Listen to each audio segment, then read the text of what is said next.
It's time now for St. Helens Town Talk Cafe with your host, Steve Toski. The opinions heard on this program are not necessarily those of KOHI Radio, staff, or advertisers.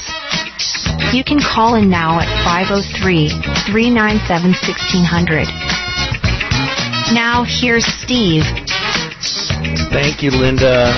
Thank you so much, and welcome everybody to the Town Talk Cafe. There's not a lot of people here today, Marty. Where's? Oh, there we go. There we go. Now somebody opened the soundproof door. I've got the soundproof door open. Linda is today serving out the special is pumpkin pie.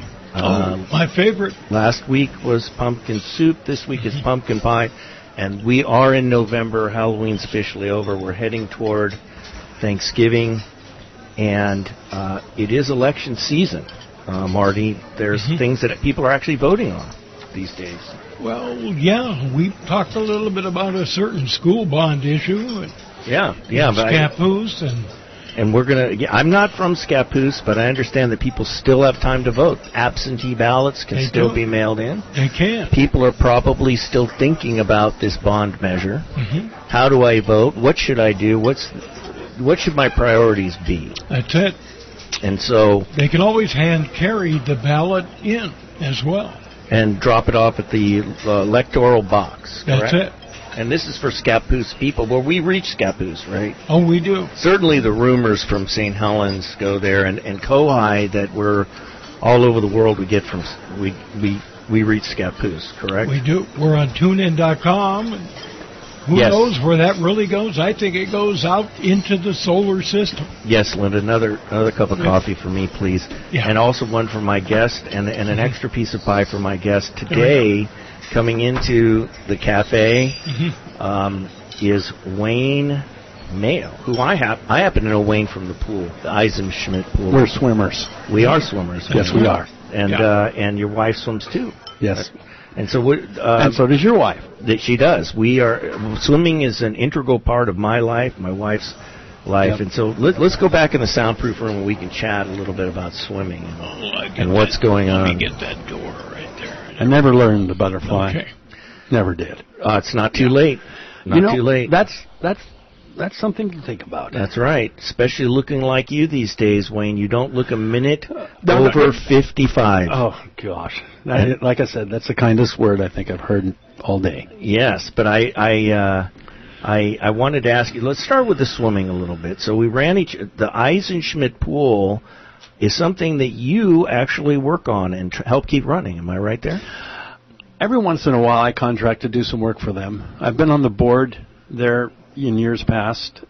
I am so pleased with how that pool has been maintained and managed over the last 10 years. It's been a marvel to watch. And that the manages it and her support staff have done some incredible things in the maintenance of that pool. 1 year, I just couldn't believe this. They took the old sand filter apart, completely cleaned it out, replaced all the old steel rusted pipes that were distributing the water on top of the sand filter, and with plastic, and did it all themselves. Got the sand back in there, got it all done in a month. I mean, they replaced that filter. They probably saved the district $100,000 at least on just fixing that filter, and the two of them did it themselves. $100,000 saved by the people who actually work for the pool, labor of love, putting it in. Yes, and the manager, she kind of ran the show herself, and I'm telling you, as a contractor, I was impressed. It was something I saw Ann today at the pool, and I talked to her. And now said, I'm tearing up. No, don't tear up. Don't tear up. Okay, it's the old guy thing. What can I say? And so you and I have run into each other, but you know my wife Robin, when she was Robin Sharp. Yes, and from when she was a teenager, I think. That's right, running around St. Helens. Well, we used to swim together. And, that really started her on a lifetime of swimming, and that's another story. But I do want to say one more thing about the Eisenschmidt pool, talk to you about that. So you're a contractor, you've worked on it. Now, one time I did get a secret tour of the pool. Now, those of you who think that the pool is dug into the ground, Is it actually possible to walk under the pool? It is. It's the most incredible thing. In fact, it's the way that pool is built is genius. It's actually a much bigger hole than they needed for the pool, and then they just built a four-sided concrete box, and they framed in the decks are actually the roofs of the walk around the pool, and so you can access all the plumbing into the pool. You can now. It used to not be this way, but the drains even can be accessed. It's the pumps can be accessed. All the pumps, all the valves have been upgraded, and they're maintained very well. The chlorine that's used in the pool now isn't near as toxic as it used to be. I don't know what she found, but she found a new kind of treatment for the water that makes it so. It seems a little more salty than it used to be. I don't know. Well, that might be the case, but I'd rather have salt than chlorine. Oh, it's a very light chlorination, I would say. Yeah. So it sounds like you've done a lot. You've done some work on the pool.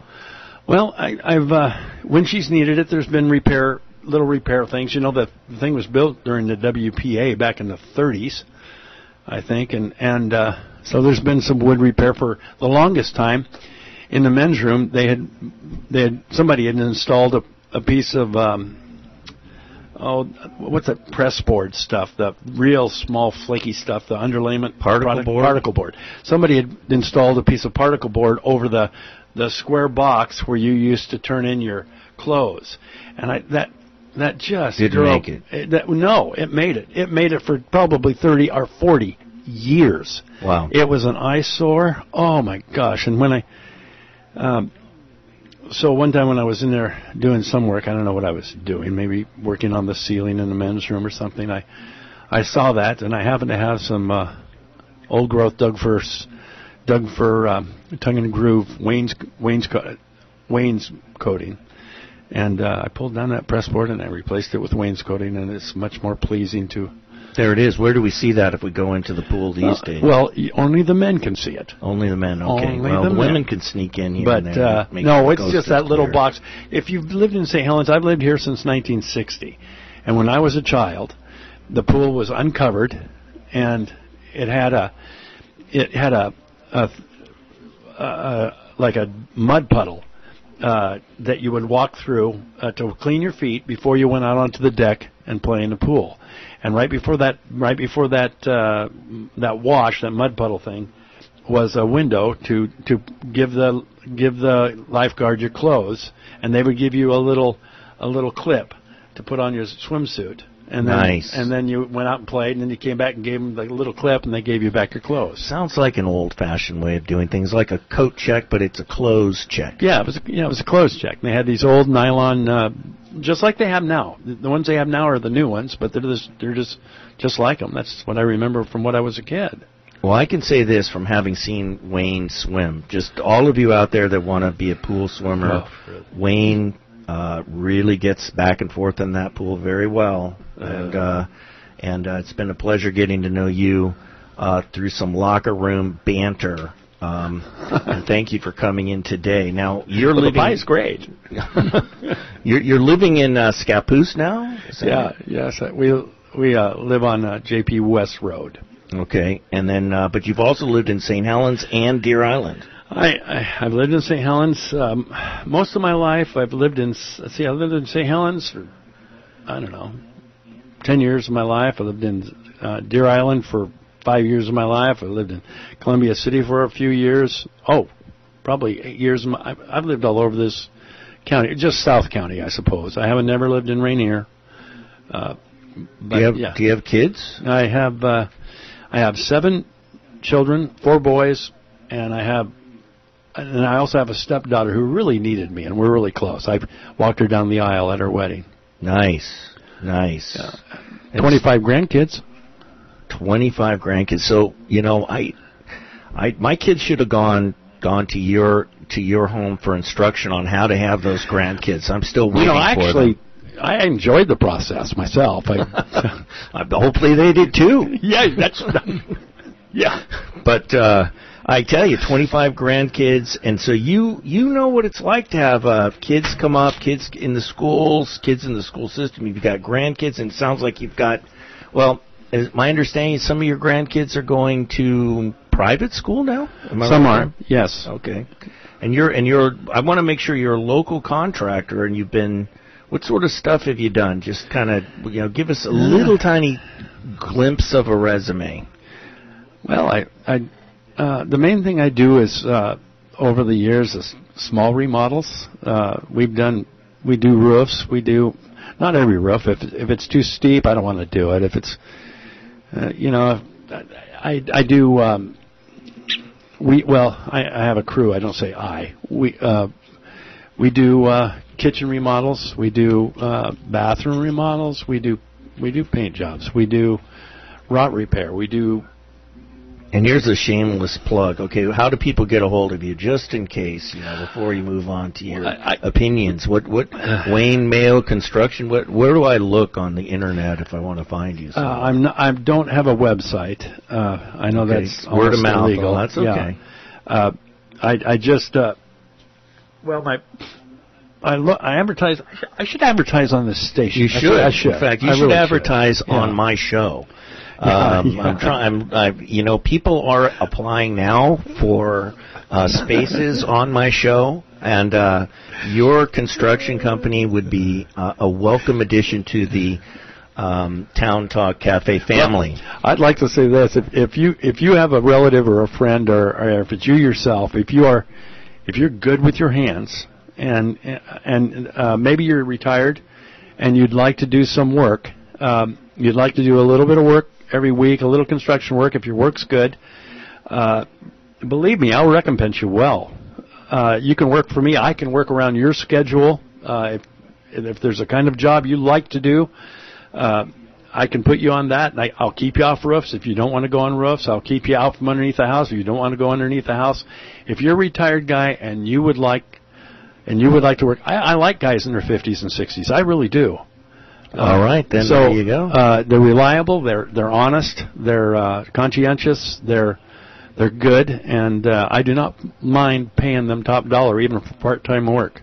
So if you know somebody like that, have a husband like that. Shoot, if you have a wife like that, it could be your wife. I thought I was advertising for him. Then he turned that into advertising for Mayo Construction. Yeah, wait a minute. What show is this? I don't know who's advertising for who here, Marty. I thought we were at the kitchen table here. I mean, we are. Let's just keep rapping. Anyway, no, I do that kind of work, and we're really busy. And I'm thankful to be busy. I've been doing this since 1979. Wow. So I've been in business for a long time. And I can tell you, I've seen him work, too, and I've seen some of his work, and it's all been good. And so there you go. There's a personal recommendation. Now, I want to, as a local person who's lived here since at least 1960 and lived in many of the towns and currently resident in Scappoose, put a lot into the community. I see you've done some work looking at this Scappoose School District proposed bond measure, and you actually wrote a viewpoint that was published in the Chronicle, November 1, 2023. If anybody wants to read Wayne's views, they're there.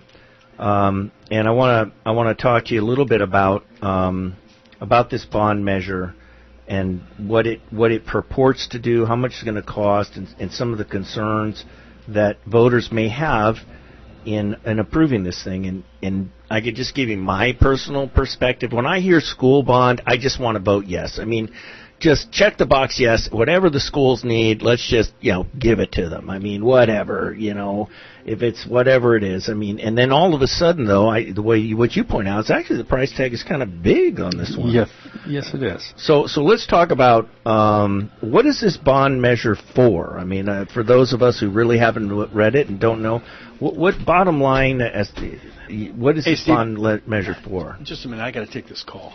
He's got to take a call in the middle of the show. Okay. Sorry, just give me a second. All right, Marty. Do you know what it's for? I don't even know what it's for. They're going to actually take down the middle school as a functioning school and then put a new middle school on the same side of Highway 30 as the high school. So it's for a new school. A brand new school. Yeah. All right. And then part of the controversy is bubbling up because they want to use the existing older middle school for kind of like a community recreation facility.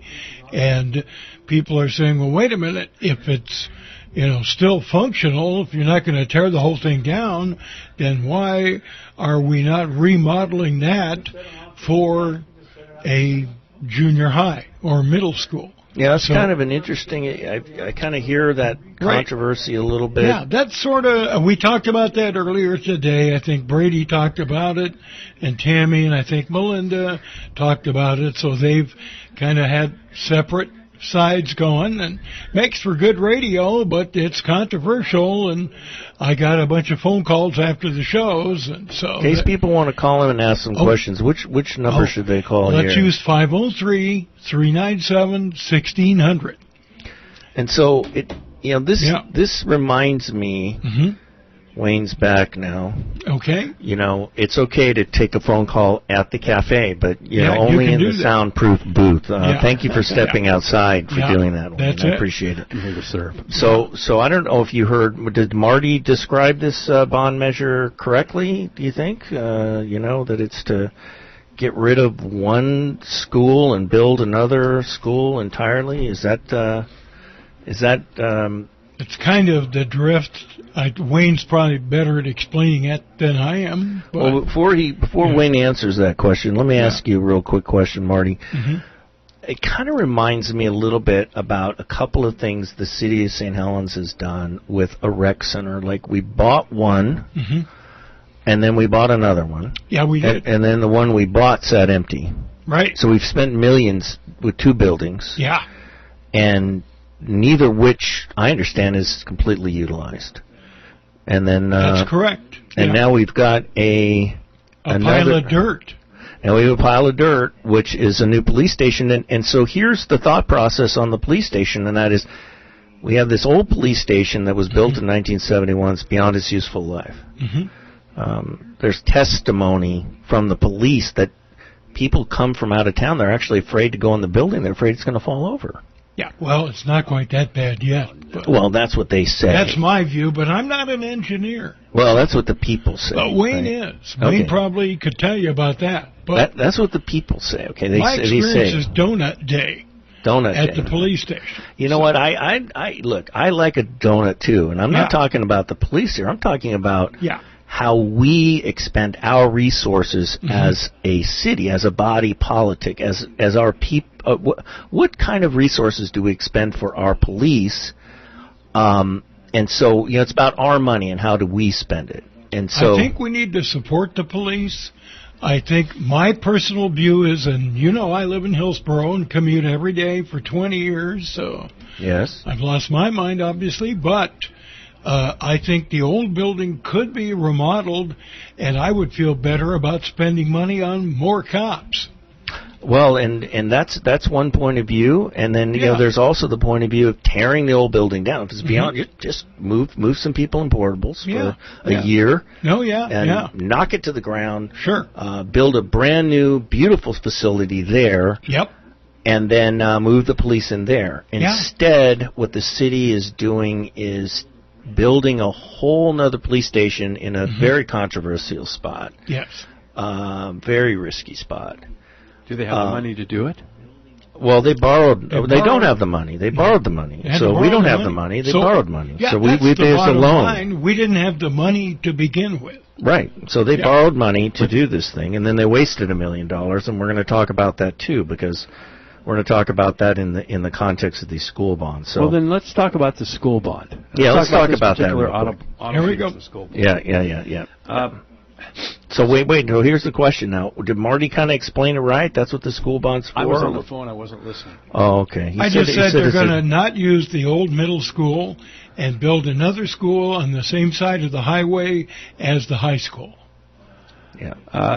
Well, see, this amount this what is it? I don't even think I need. How to much talk money about is it? It is what is it? 150 million. It's a lot of millions. I know that's Yeah. not much anymore in government. No, that's a speak, lot of but- money. Period. but, That's what people start folks, thinking. It's not a lot of money. It's over $100 million to do this project, and we've. Well, let's just go through the numbers. I'll read what I wrote. Okay. The 5-year teaser payment to start will be $1.22 a month, or $1.22 $1,000. For a house worth $450,000 in Scappoose, the taxes at that point would be $549 a year. Then in 2029, that'll jump to $2.63 a thousand. Now, $2.63 a thousand, to give you an idea of how much money that is.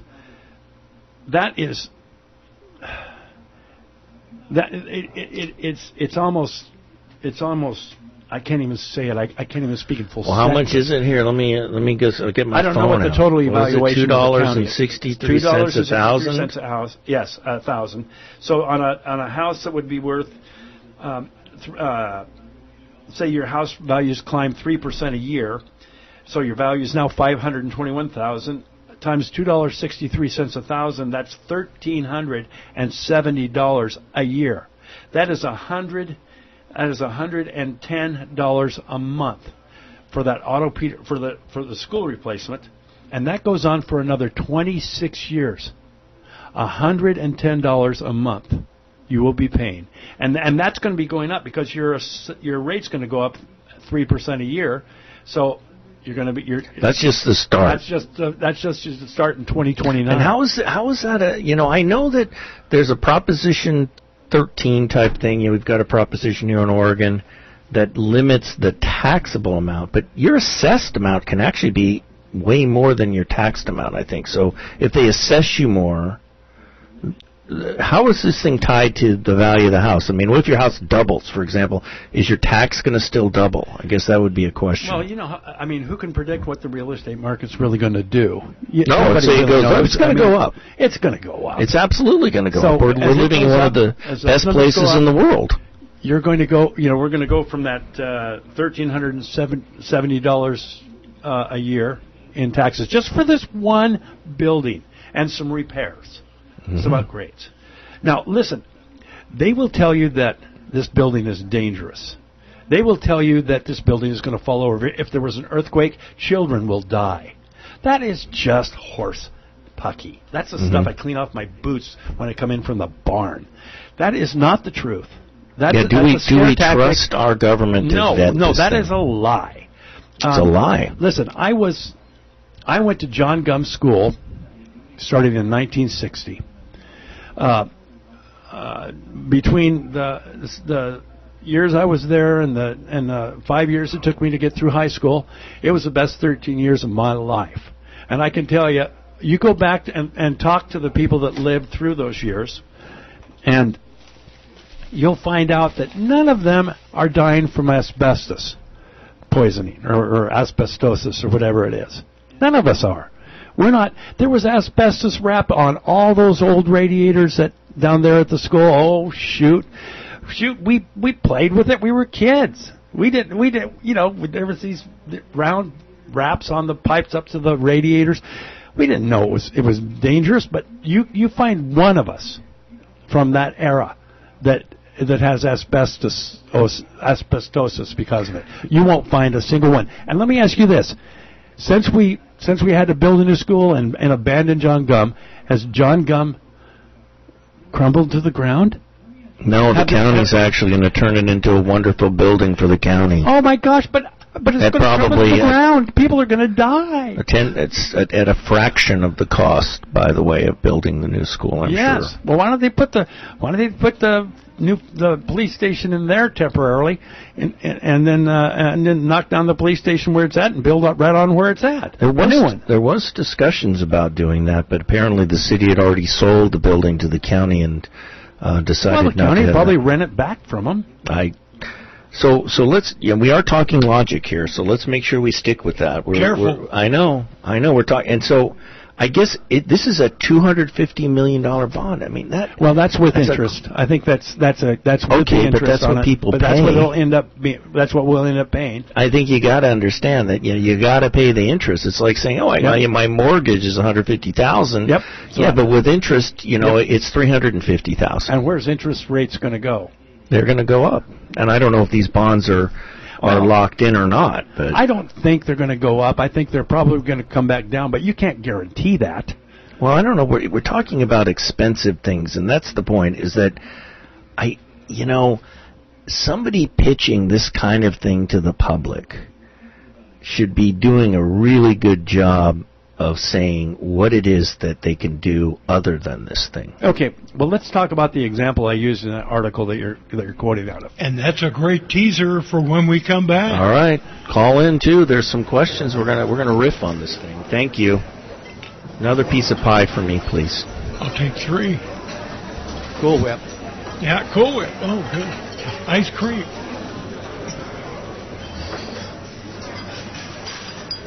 You are not authorized to access this facility. Having a problem with your desktop, laptop, or tablet top? Warning. Self-destruct sequence has been initiated.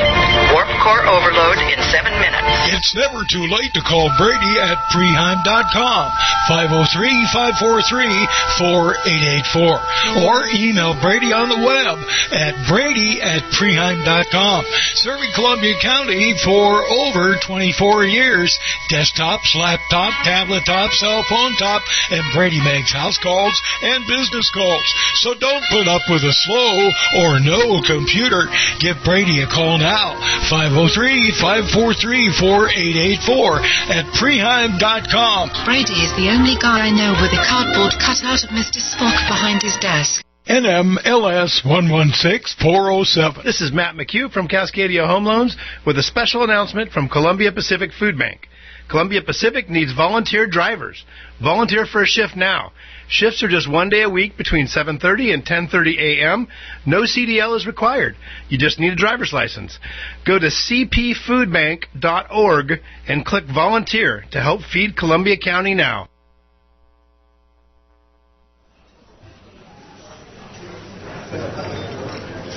Hey, we're back. We're back. And so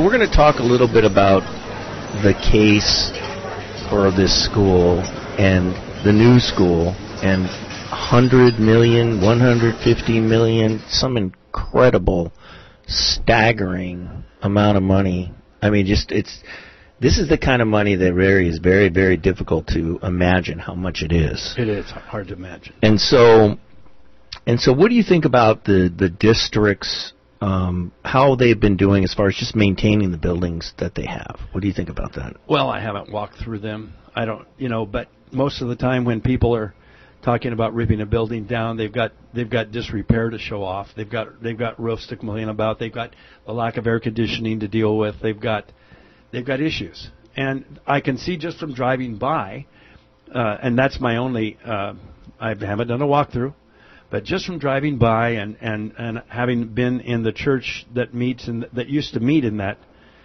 building and seeing the condition of the gymnasium, I'd say that there's been some postponed maintenance over the years, and that rather than upgrading things and making things nicer in the summers, or maybe doing the air conditioning or putting in a bunch of new windows or new floor covering or all new doors and trim inside the building,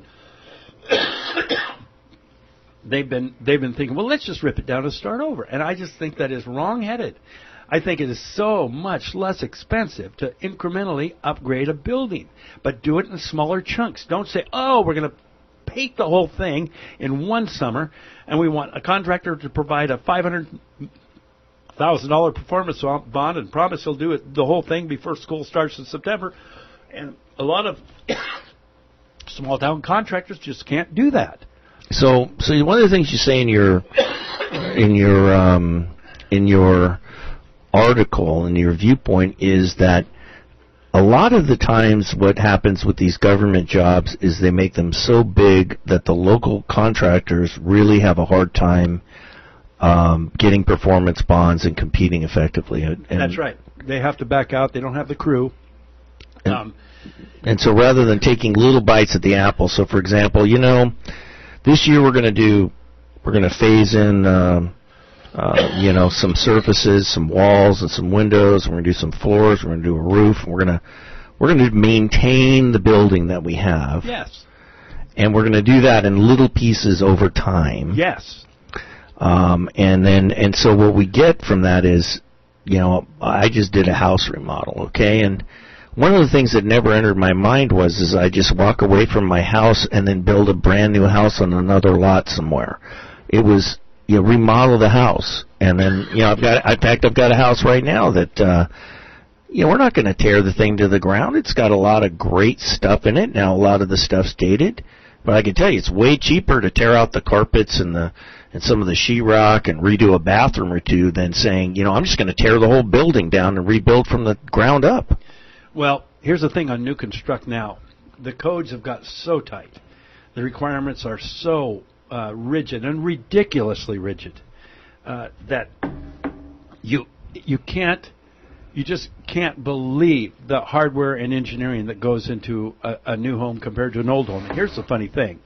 A lot of the homes built before 1965, 1970 aren't even bolted to the foundation around here. Well, I know mine isn't. They aren't. There's not.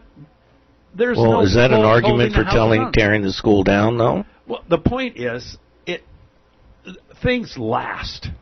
Things that would be called shoddy and horrible and improper have lasted for 100 years around here, and we have evidence of it. So these buildings that have been done, these people that built them, our forefathers, the guys that graduated in 1920 from Scappoose High School, that crowd. Excuse me, my throat's a little dry. That's all right. Take a sip of your coffee. It's good. We use Pete's Coffee here at the cafe. It is. And that's a shameless plug for Pete's, so sorry for the Thank local. you, Pete. That's okay. We'll send the invoice. I know. We'll send the invoice. Now, here's how I would have managed, let's say that paint job in St. Helens at the high school 5 years ago. I would have done this. I would have asked local contractors to give a bid on increments of the building. I'd say, bid this building. Bid this side of this building. Bid this... bid the painting the gymnasium exterior, bid painting the theater area, that building alone. I want a separate standalone bid on that, and I would have offered it out that way, and given the 10 or 15 contractors that showed up that wanted to bid the thing, a chance to do a part of it. So let's make sure what we're talking about. Okay, so there is a plan B. In other words. Let's say the people turn away this bond measure. I think they will, yeah. Well, even without us talking about it. Well, what we are talking about, I want people to understand that what we're talking about is a bill that will last generations on your home. Yes. That it's going to, if you are over 50 years old, you will die owing this. You will not pay off this debt. That's right. You will incur this debt. You will die owing it. And anybody, you kids who take on your house or anybody you sell to is also going to take on that obligation. I mean, when you're talking about $100 million, $150 million, it is an astronomical sum of money that is beyond the comprehension of most people. It's beyond my comprehension. It is a huge sum of money that basically just sounds like we want to build... We just want to ask for as much as we possibly can get, and then we're going to have this giant pool of money that we are free to waste, potentially. But there is a plan B. So if we say to our elected officials, we're not going to do this. We want you. So what is available is a maintenance program, a remodeling program that could be done with local contractors. Yes. One piece at a time. Yes. And we could have schools that look good, that our kids are having proud to be in. Right. Modern facilities. Yes. And I think before we got on the air, you're saying that your kids are some of your grandkids are going to a private school, and they're in portables right now, right? They are. Yes. And how's their education? outstanding. I could tell you this. I got a lot of classes when I was in a portable. That's, I grew up. I have a law degree. I have a super career. I learned a lot in school, and I could tell you I wasn't really that concerned about the building I was in. Yes. And I was literally in a building that could be towed away the next day. And it's really the measure of education is the message that is delivered, yes, not the building. And so we've got this bond measure where the folks that are in charge of our children's education seem to be prioritizing how something looks versus what's the important thing, and that's what's occurring inside of it. I think what we need to look at is the outcome, the educational outcome. I'd like to see, educational outcome with my own children was a big concern. My wife and I worked hard to give as much an education to our kids as we could, and I'm really pleased with the outcome. But I'm concerned with some. I've hired some young people and. No, let's not talk. Let's talk about. Let's keep going with. Well, that's okay. Let's talk about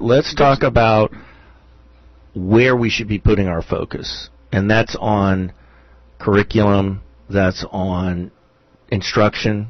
That's on teachers. That's on class size.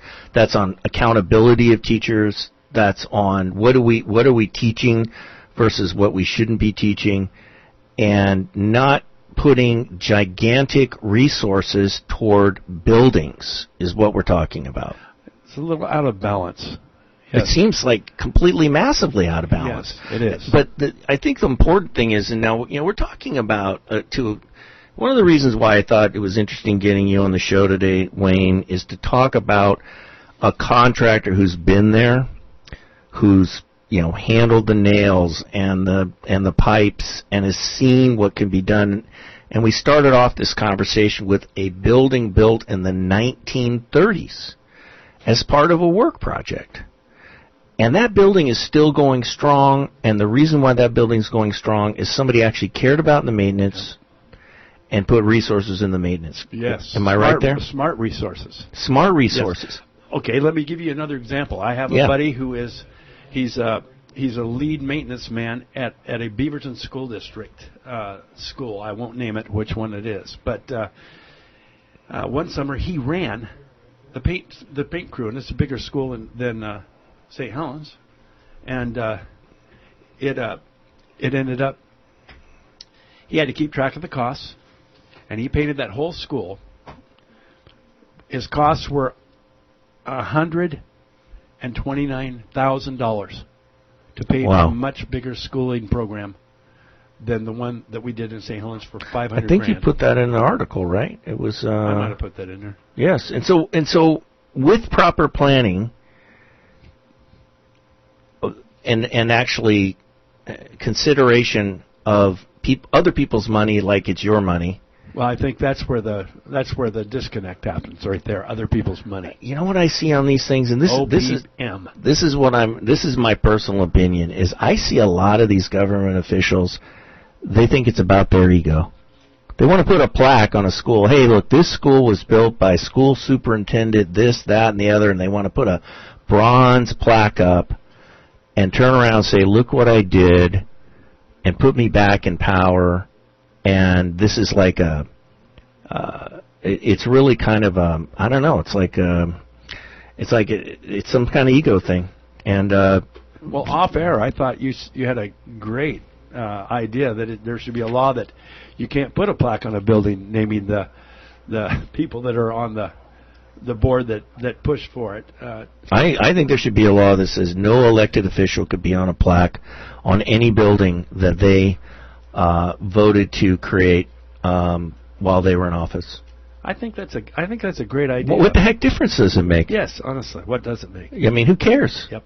And maybe what we could do is put a law saying that, if you really want to do it, it shouldn't go on there until 10 years after they're dead. And if it's been 10 years and somebody is dead And if we think it's that important of an accomplishment, then we can put it out to the people and they can say yes or no whether their name could be on a plaque. Yeah. But nobody should be saying, look what we did. We just spent, we just stuck the public with a 30-year, $250 million bill. Yes. And now I get to put my name on it. Right. Thank you. And those officials, those government officials, a lot of them retire and move to Arizona, and we're stuck paying the bill. So So really what we're talking about is we got to understand that this is a lot of money. It's thousands of dollars a year, and it's not going to go away. No, and I don't think the price of the houses, Scappoose houses are valuable. They are valuable, and they're going to continue to go up. Yes, they are. And so if you're a homeowner, you think, I'm going to sell my house, but you've got these laws that are in place that what you sell your house for is a bill that somebody has to pay. Not only are they buying your house, but they're buying a big bill. They're buying the bills you bring with it. And so when you go to, this is for homeowners out there thinking, wow, I really want to put the money into this thing, or I want to vote for this because my knee-jerk reaction is say yes to the schools because I want my kids to, do well. But really what you're saying is that when I go to sell my home, it's going to be harder to sell my home. The reputation of the Scappoose area is going to be high taxes. For what? What are we getting for my high taxes? And they're going to point to a building. Wow, big deal. What does that got to do with anything on educating my kids? What, does it have anything to do with it? I don't know. I don't think so.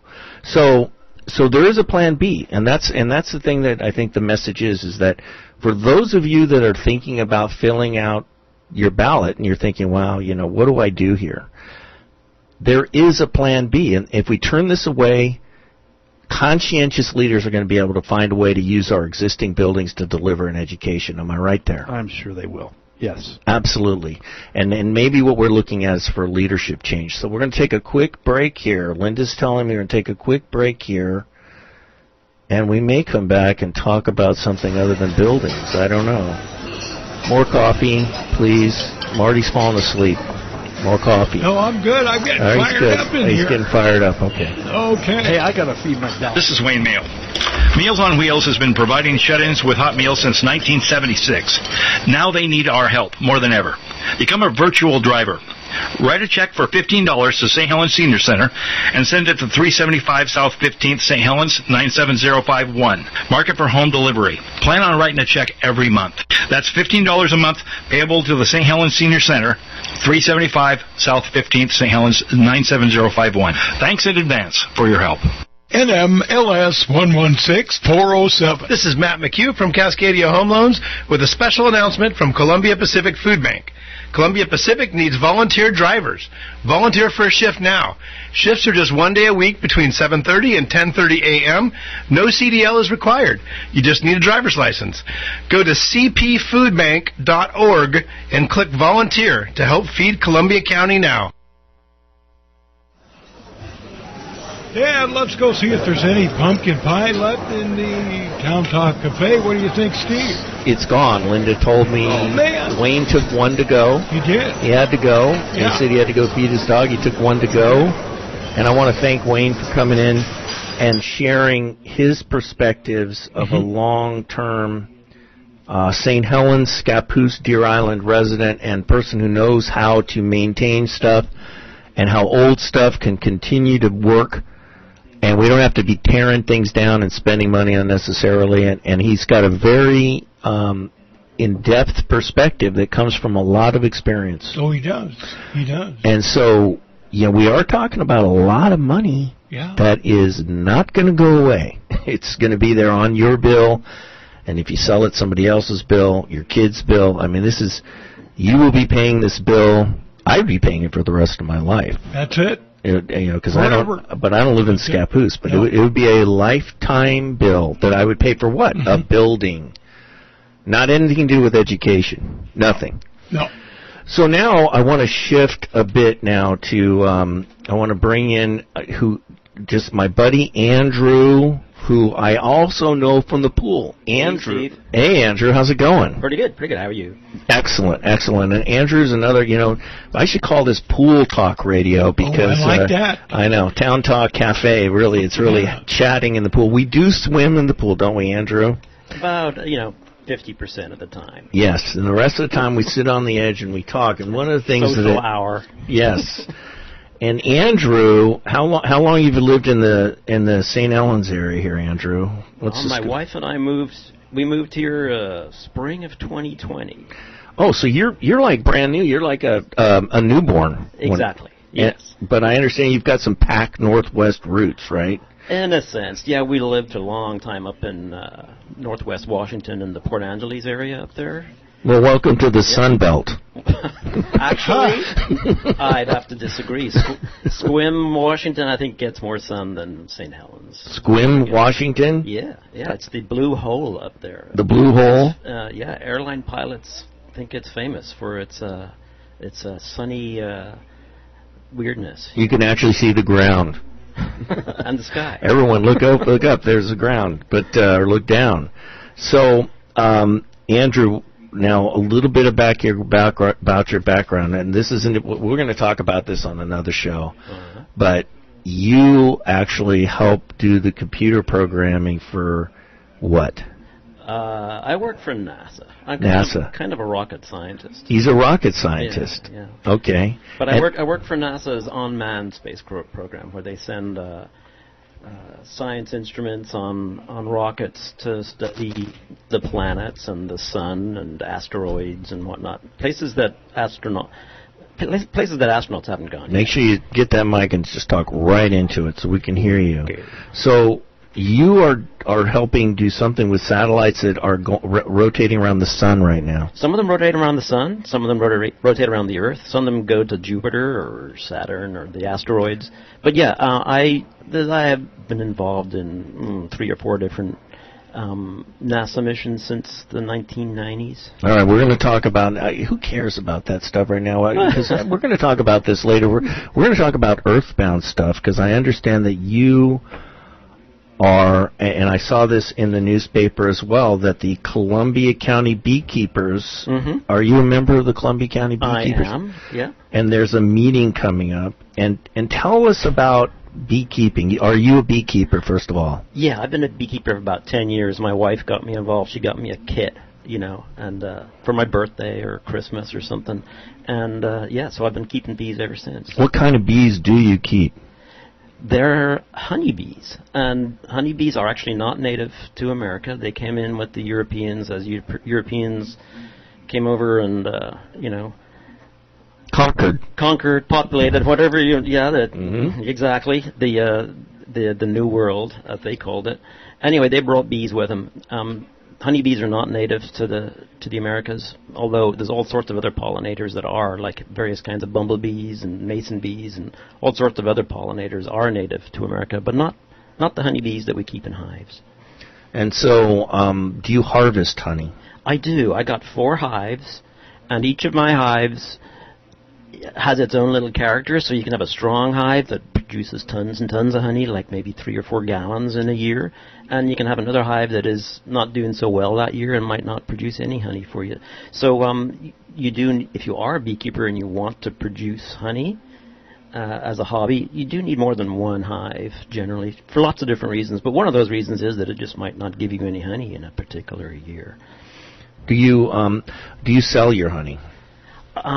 To friends. Mostly we give it away, or I make kombucha with it, and things like that. But my wife sells some honey to her friends. I sell some honey to mine. I have friends of mine that are asking. Just as a secret, we do have homemade biscuits here at the cafe, and you can get Andrew's honey with those biscuits if you know how to order off menu. So, I'm in. I know. Yeah. I know.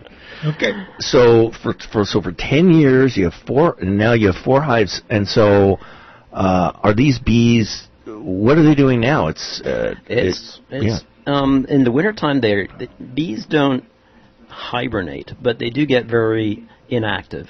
And especially during the coldest part of the winter, they will just clump inside the hive and huddle together and keep warm, and then eat the honey that they have stored for themselves, which exists kind of around the edges of their clump that they are huddled into for the winter.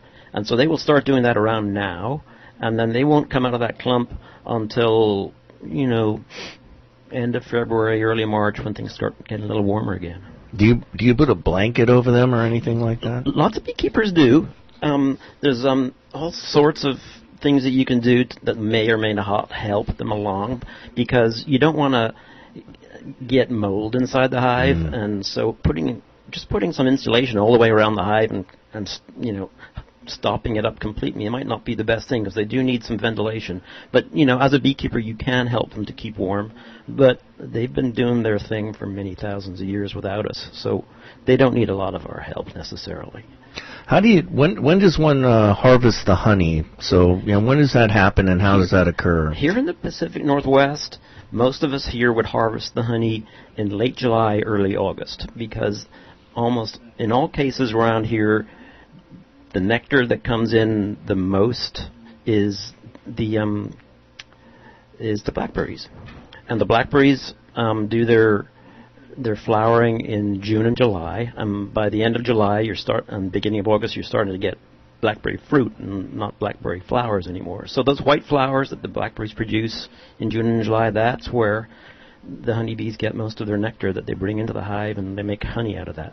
How far do bees fly to get nectar, to get whatever they get, nectar or pollen? How far do they fly? It's really interesting. Their range, each hive has a range of a couple of miles in radius.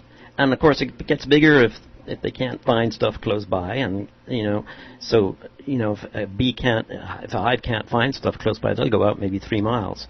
But normally they'll go 1 or 2 miles to get to forage. And they're looking for clover, and they're looking for blackberries, and they're looking for all sorts of other flowering plants that they gather the nectar from which they make the honey. Is there anything that we can plant as citizens of St. Helens to enhance the opportunity of the bees to find what they need? Yes, you can. And I'm not an expert on what are the best native flowering plants to plant to attract bees, or butterflies, or all those other native or bumblebees. But I think the best thing to do would be, to just go online and ask that question, because I don't know the names of all these native plants. You might know the next show, that's for sure, because this is not the end of our beekeeping adventure, that's for sure. Yeah, well, Steve wrote me in 10 minutes ago, so I'm unprepared. It was surprise. I know, surprise. We're talking about bees today. Yeah. Actually, I have some of Andrew's honey, and not only do I serve it in the cafe, I serve it in my home. And it is actually, I guess we say that your bees' honey, frankly. Yeah.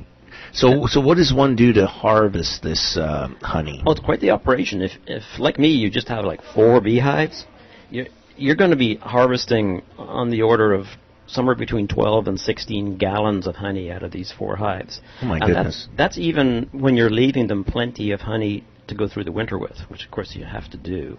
So, as the summer goes along, you're adding new boxes of things called frames where they put the honey and store the honey. And so in the spring, your beehive will maybe be 2 boxes, which, that's the standard size of a hive in the spring. But by the time July comes along, there might be 4 or 5 boxes on the same hive. And the top 2 or 3 boxes are the boxes that you're going to be harvesting honey out of. And so you got to take the frames out of those boxes, and you got to put them in a thing called a centrifuge spinner, and it spins all the honey out of the wax, and then you got to strain it, and you got to it's a big job. Takes me about 3 or 4 days. Well, the wax you get to, if you're careful, you get to keep the wax for next year, and you can put those frames and those boxes back on the hives next year, and the bees have to do less work because they don't have to make new wax to put more honey in. Does that give you opportunity for more honey? Yeah, because if you have a mature system going along where you've been doing it for 3 or 4 years, the bees that you have do less work to make the wax that they store their nectar and their honey in than they would if you were a novice. So if somebody's interested, like myself, saying, this sounds like fun, is a good place to start the Columbia County Beekeepers? Definitely. because they can answer all your questions, because it's a commitment.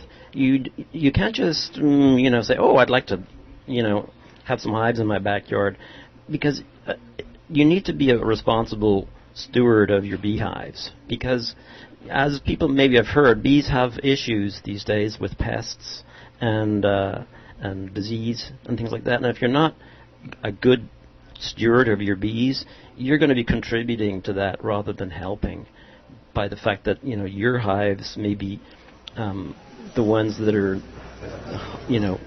that are not doing so well, and that have pest issues and disease issues. And because the bees have this wide range, a mile or two, they're going to be sharing those issues with the other hives in the neighborhood. So if you want to be a beekeeper, you want to make sure that you're not causing problems rather than helping the situation. There you go, Columbia County beekeepers. And Andrew, thank you for stopping in. I guess we're done already. There goes the Town Talk Cafe is going to wrap it up. Thank you so much for coming in, Andrew, and talking to us about beekeeping. And we're going to talk more NASA and beekeeping on a show in the future. Just one more thing, Facebook page. The Columbia County Beekeepers have a Facebook page. That's where you can find them. There you go. So sounds like a plan. Hey, Marty, nice seeing you again. Good to see you. I guess we're done. We're done today. until next time. All right. Okay. We'll look out for next week's special. Here we go. You've been listening to the St. Helens Town Talk Cafe with Steve Toski. Address your comments to kohi.radio@gmail.com.